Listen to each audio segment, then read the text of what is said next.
Hey there. I know it's been a long time. I was working, and I think I said not in like this series, but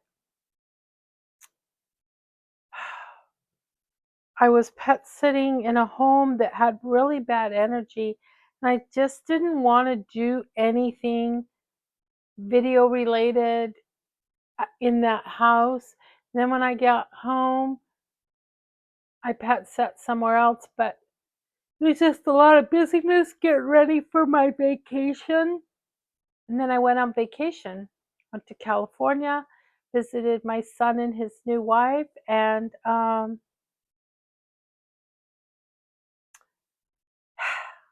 back. I've been back for, I don't know, I guess almost a week. Tomorrow, tomorrow about tomorrow about 10 o'clock, 10:30, I'll have been back for a week. And I had the most wonderful time in the Santa Cruz area of California. It was just wonderful, wonderful, wonderful. Uh, anyway, and then I've just been busy cleaning my house and washing clothes and putting clothes away. And I've got a pile of clothes that I'm going to try to sell. And I've got a pile of clothes to give away. And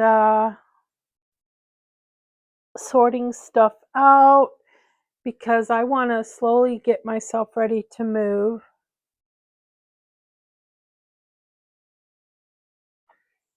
Got some cinnamon spice tea. I know my hair is super fluffy. I had it up in a big bun all day long and it was super humid. So now my hair is like, wow. Yeah, I'm going to wash it tomorrow. I'm going to put a bunch of, I hope I still have some argan oil. I hope. I'll have to figure out what to use if I don't have argan. But anyway, argan oil, if you have an itchy scalp, rub argan oil into your scalp and just uh, put like something over your pillowcase or put a hairnet in your hair, like a shower cap, you know, and then in the morning wash your hair and wash the argan oil out. But just rub it into your, oh shoot, I've got makeup on. Uh, just rub the argan oil into your scalp. All right. Anyway, let's get to reading. We're here to read this book. So, hi, I'm Lisa Lovestone, and I am reading this book out loud to you, reading it to myself too. The Four Agreements, a Toltec Book of Wisdom by Don Miguel Ruiz. This is a very old book, and this is my third copy because I think I let people borrow them or I lose them. I don't know what's happened. So I bought the set instead of just buying the book because I knew I'd eventually want to read the other books. So there's a box set that you can buy that has 3 books in it. So I bought all 3. I can't remember the names of the books.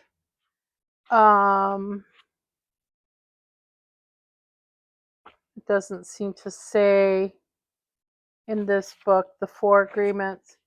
Oh yeah, so there's the 4 agreements.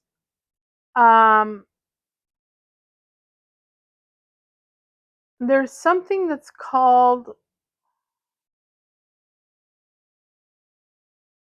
I don't know, it says the 4 agreements companion book. I don't know what that means. The next book I have is The Mastery of Love, and I'm really excited to read that. I may or may not read that out loud with you guys. I'm not really sure.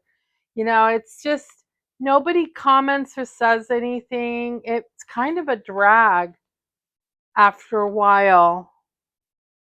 And then, what is the one? The Fifth Agreement, I think, is the third book. There's a new agreement.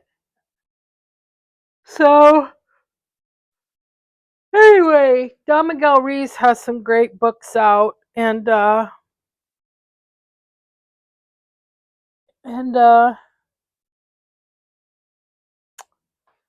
want to lose my spot.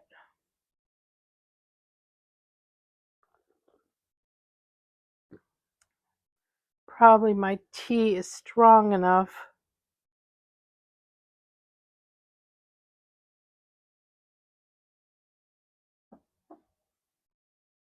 Let's see.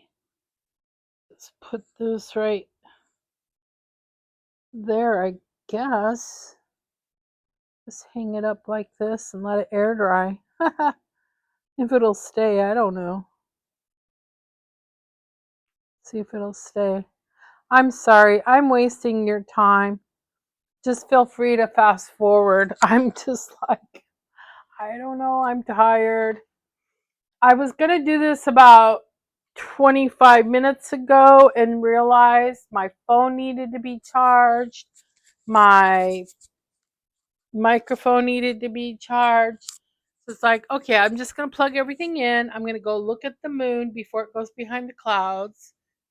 And then I went in the kitchen and put the dishes in the dishwasher and started it up and made a cup of tea. I thought I'll do the dishes tonight rather in the morning. I usually do them at night, but I was going to not do them at night. Oh, guess what I did today? Guess what I did today? You see that? I had surgery on my arm. So remember I had a lipoma in my chest cavity? Well, I also had a lipoma in my arm, and I had that removed today. And I didn't get put to sleep. I said, for that? You're not putting me to sleep for that. So I stayed awake.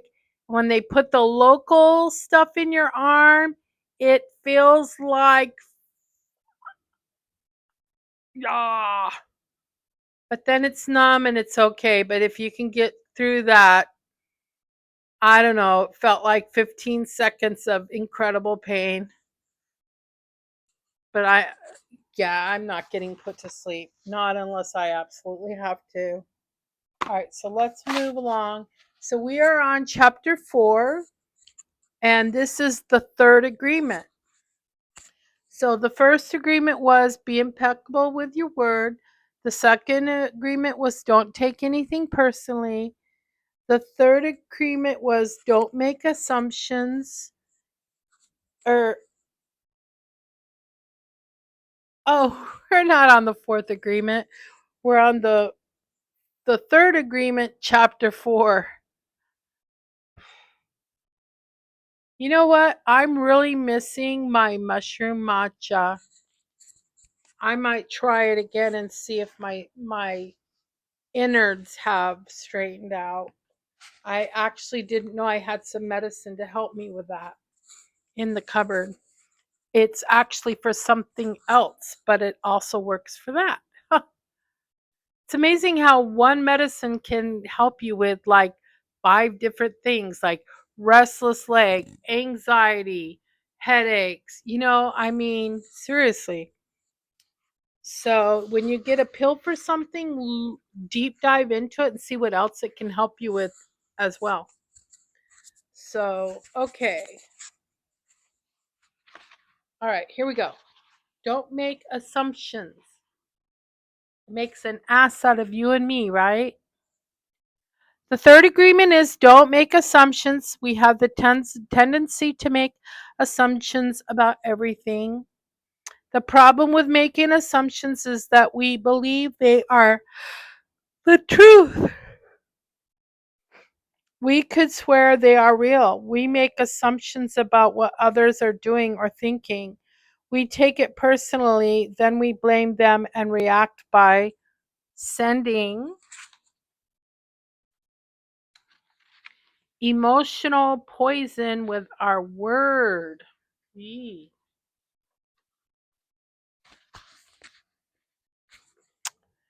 That is why whenever we make assumptions, we're asking for problems.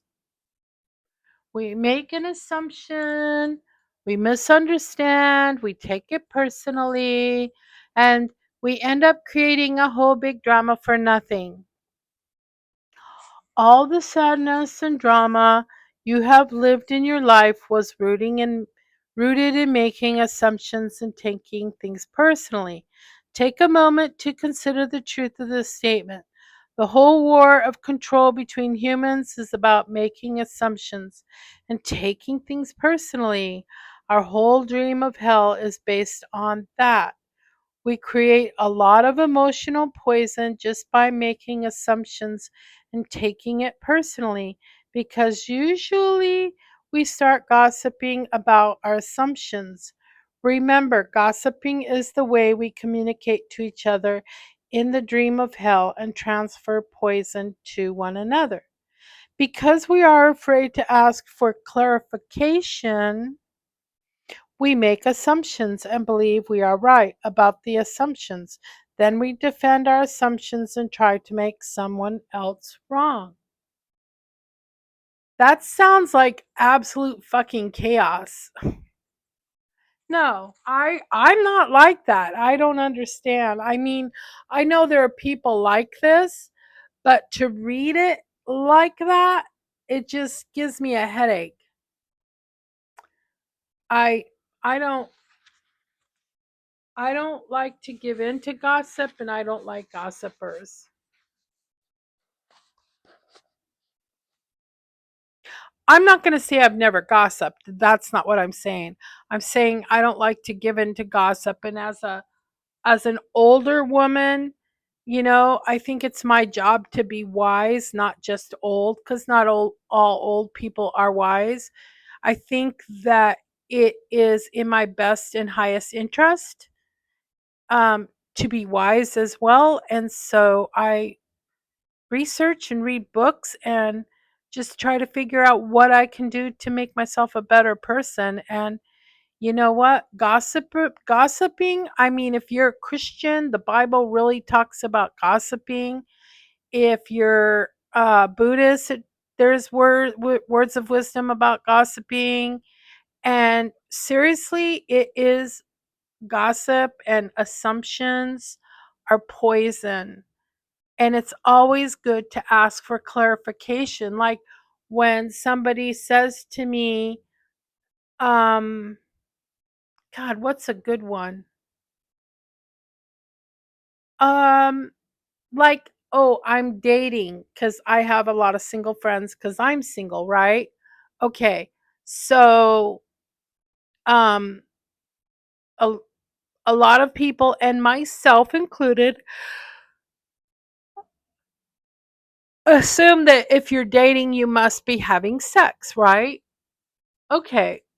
Unless, that person is one of those kinds of people that don't have sex before marriage. But anyway, so um so when somebody's dating, you would just assume they're having sex. And then you might say, well, don't get pregnant, or are you on birth control, blah blah blah, right? So a very healthy way to, have that conversation is, be sincere first of all, and say, "Oh, you're dating. So, what level are you at? Are you holding hands? Are you kissing? Where are you at with that?" You know, because for me, there are levels to my dating. The first 30 days, if a man wants to date me for the first 30 days, he's got to be my friend, because in a long term relationship, you've got to have a friendship to keep it lasting.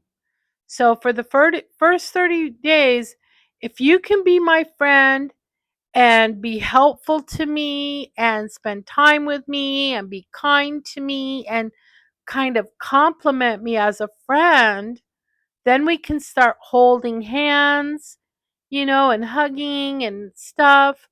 I mean, I like to hug anyway, but I mean, like the real hugs, right? And holding hands and then slowly move into a kiss, somewhere into far into the second month, right?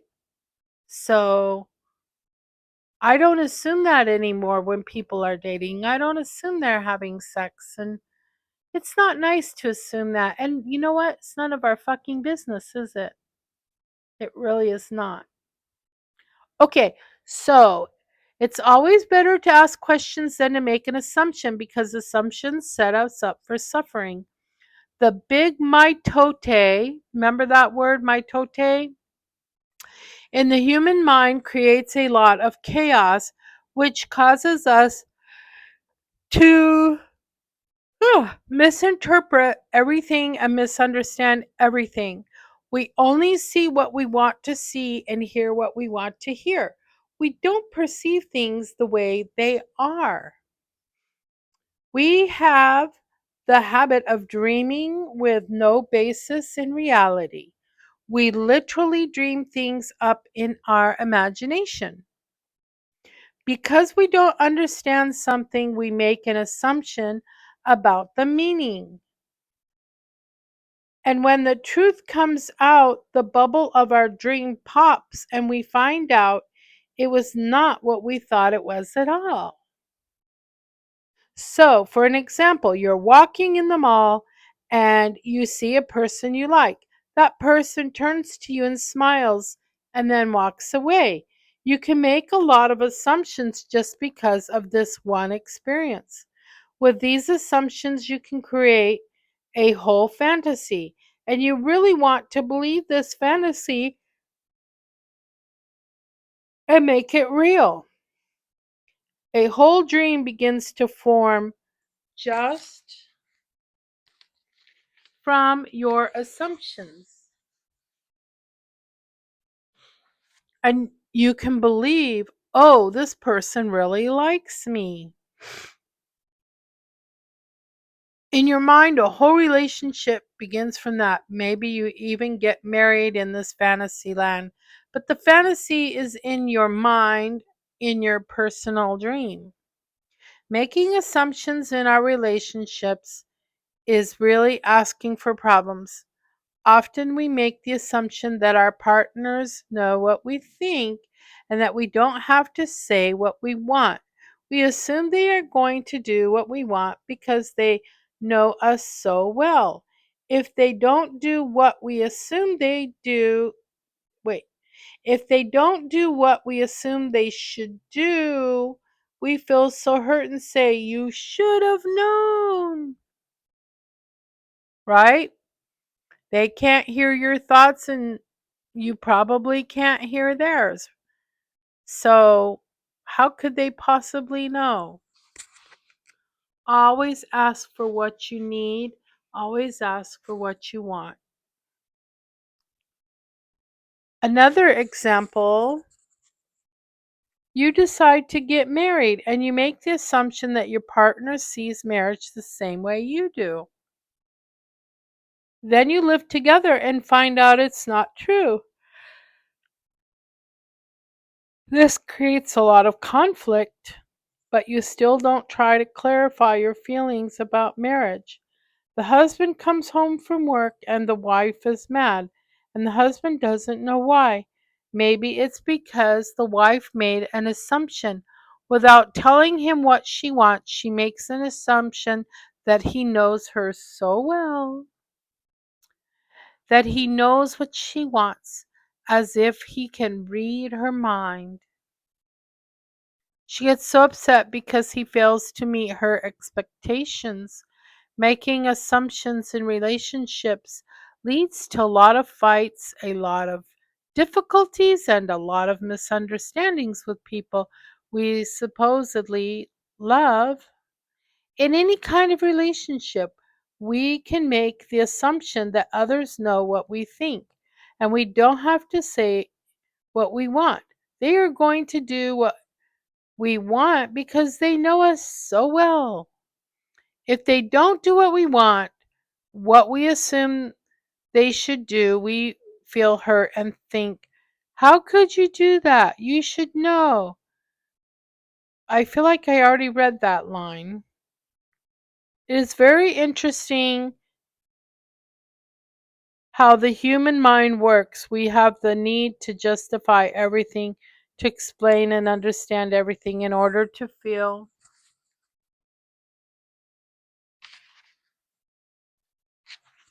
safe.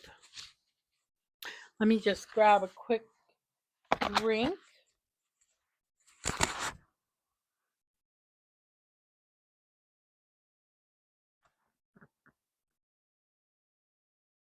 Mm, I love cinnamon spice tea. My cup has an L on it for Lisa.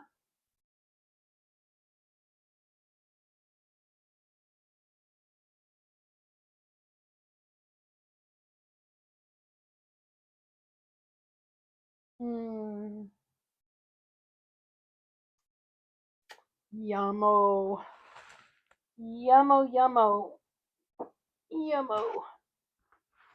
I love hot tea at night. I just love hot tea at night. All right, here we go. So,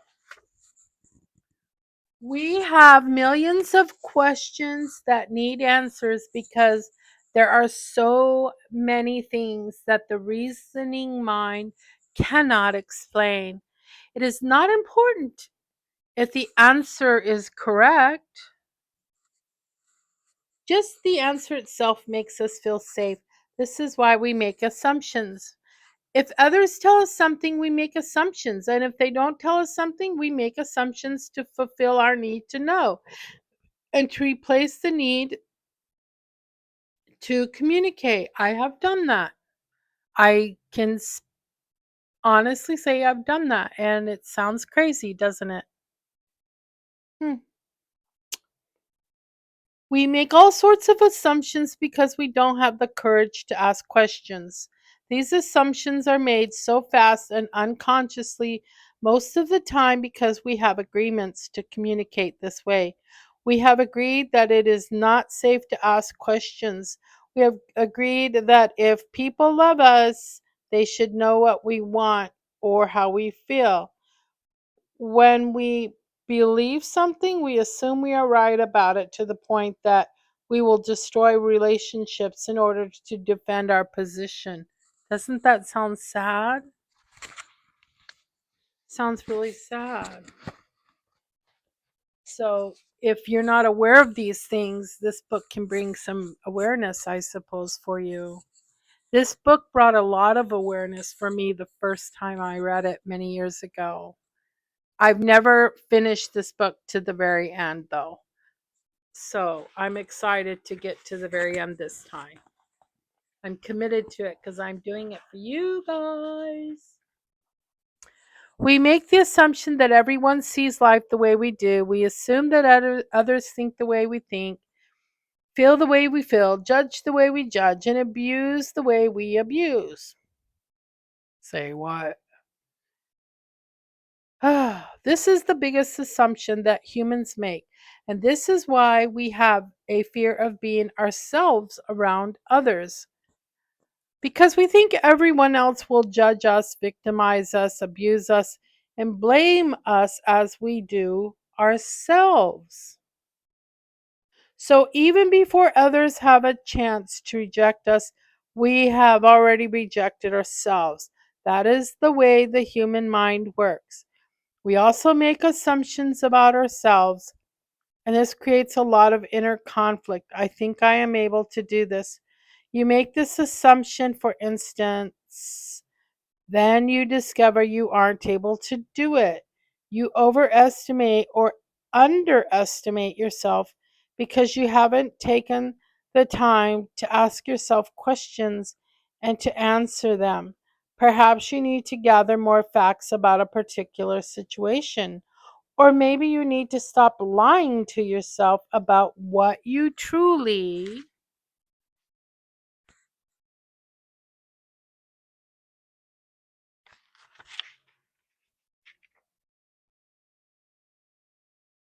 about what you truly want.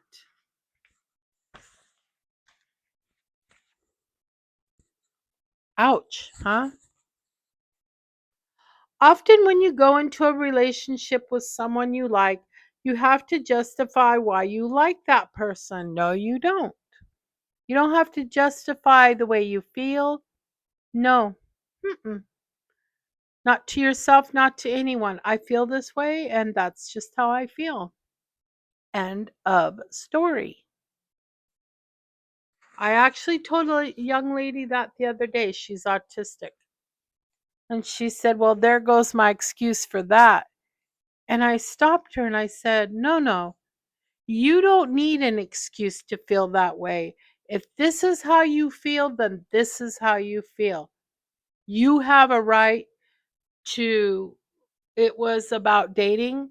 And I told her, I said, "You have a right. It's your body, your choice. If you don't want to hold hands, don't hold hands. If you don't want to kiss, don't kiss.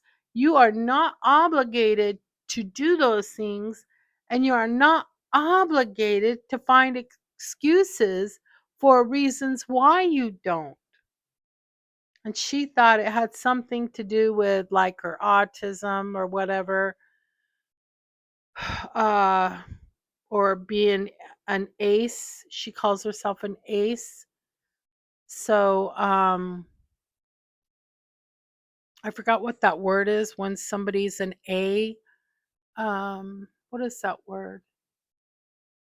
They're not um attracted to males or females.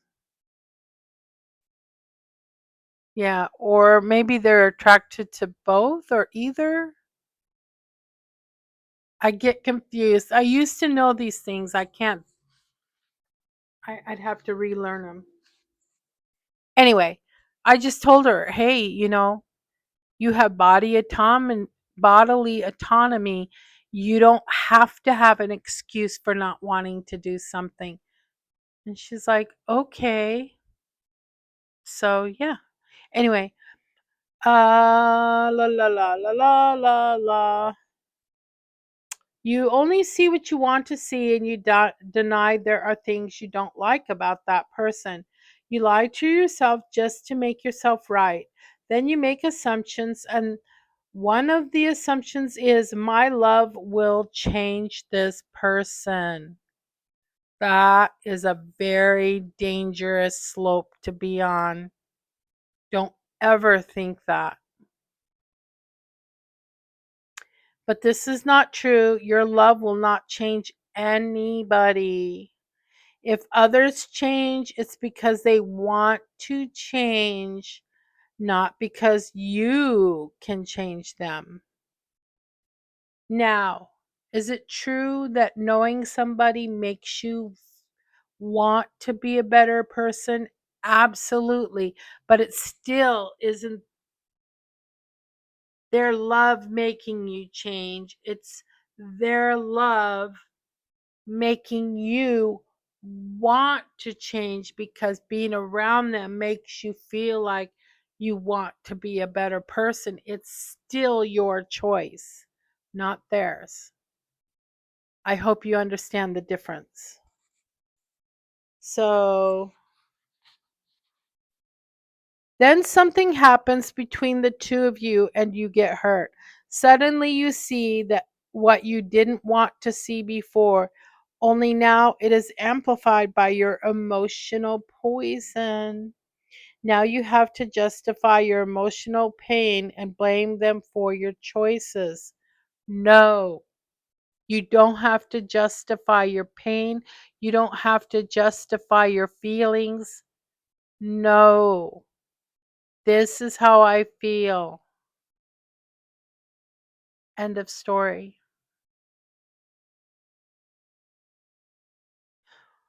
We don't need to justify love. It is there or it's not there. Real love is accepting other people the way they are without trying to change them. If we try to change them, this means we don't really like them because we're trying to change them. There's something about them we don't like.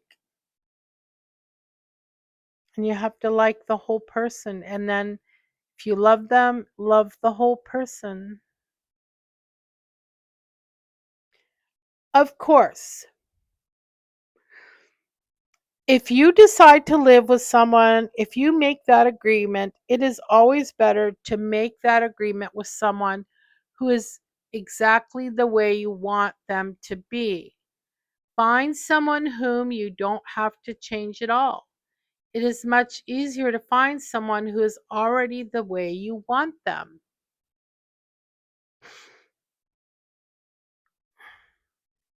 Instead of trying to change that person, also that person must love you just the way you are so that they don't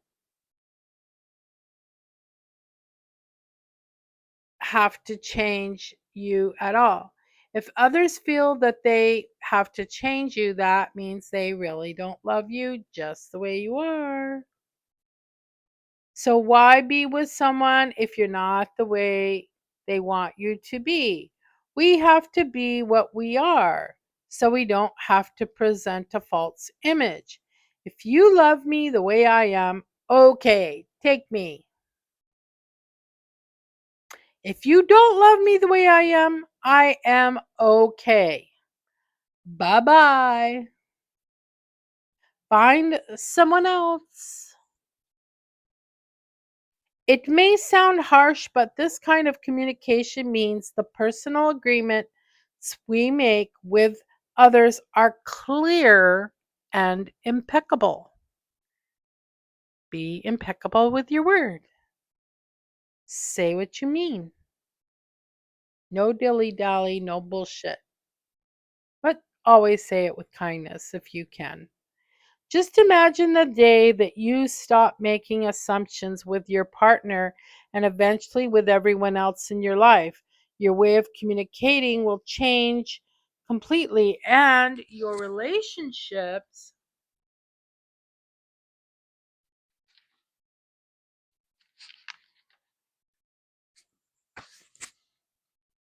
will no longer suffer from conflicts created by mistaken assumptions.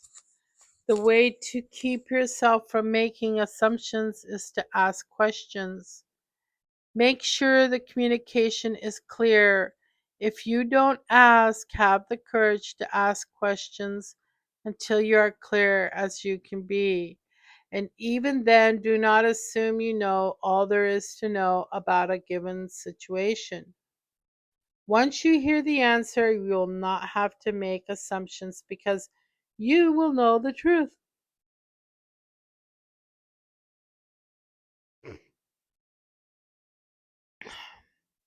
Also, find your voice to ask for what you want. Everybody has the right to tell you no or yes, but you always have the right to ask. Likewise, everybody has the right to ask you, and you have the right to say yes or no. If you don't understand something, it is better for you to ask and be clear. Instead of making an assumption, the day you stop making assumptions, you will communicate cleanly and clearly, free of emotional poison. Without making assumptions, your word becomes impeccable.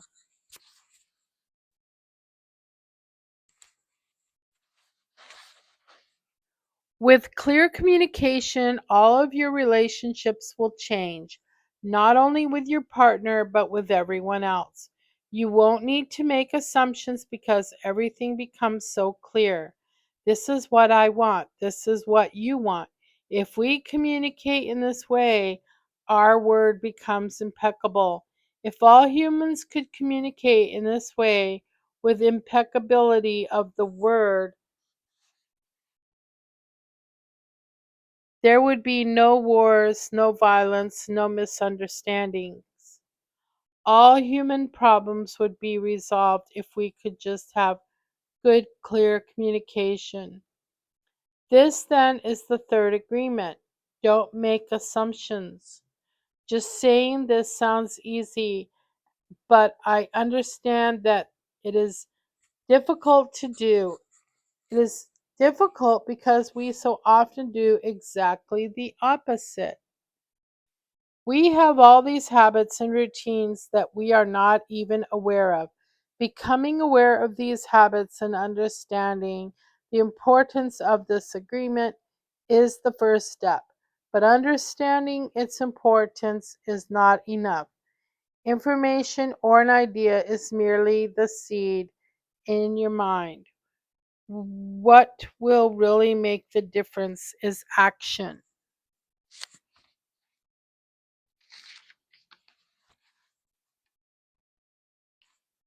Taking the action over and over again strengthens your will, nurtures the seed, and establishes a solid foundation for the new habit to grow.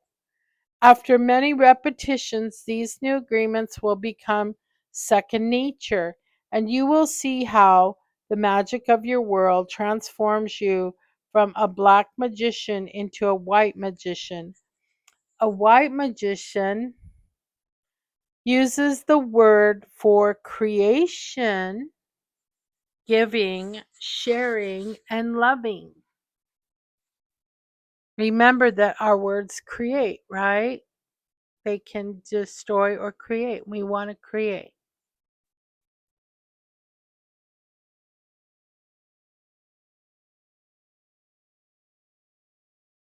By making this one agreement a habit, your whole life will be completely transformed. When you transform your whole dream, magic just happens in your life. What you need comes to you easily because spirit moves freely through you. This is the mastery of intent, the mastery of the spirit, the mastery of love, the mastery of gratitude, the mastery of life. This is the goal of the Toltec. This is the path to personal freedom.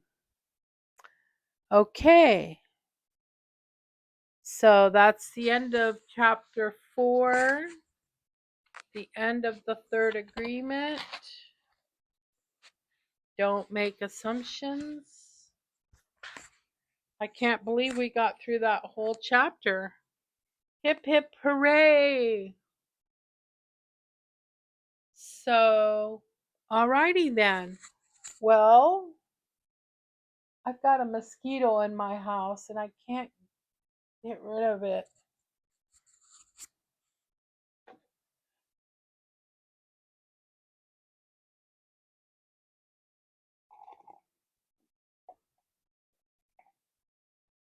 Yummy!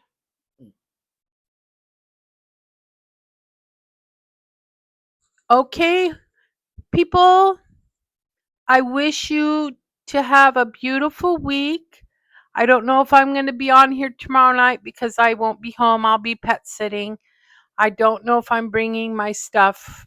I just, we'll see. Um, I wish you a good week. Love and light. May you be blessed. And remember, if you're going to protect yourself, cleanse yourself first, then protect yourself. Okay. This is Lisa Lovestone, out.